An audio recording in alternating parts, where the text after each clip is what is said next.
Festimet për 18 vjetorin e pavarësisë së Kosovës në Boston. Me rastin e përvjetorit pavarësisë Kosovës, Vatra në Boston, në bashkëpunim me shoqatën e studentëve shqiptarë të Avardit, organizon një aktivitet veçantë në nderim të kësaj dite historike. Të ftuar special do të jenë ish kongresmeni shqiptar amerikan Joseph Dioguardi dhe bashkëshortja e tij Shirley Kloes Dioguardi. Më 14 shkurt, ditën e shtunë, në orën 10 në Harvard University do të mbahet kombëtese e hapur me pjesëmarrjen e tyre.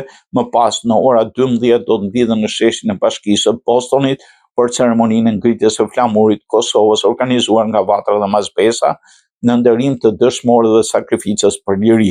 Të ftuar deri në këtë aktivitet janë zoti Dioguardi dhe zonja Dioguardi. Ftohemi të na bashkoheni, thuhet në njoftimin e tyre.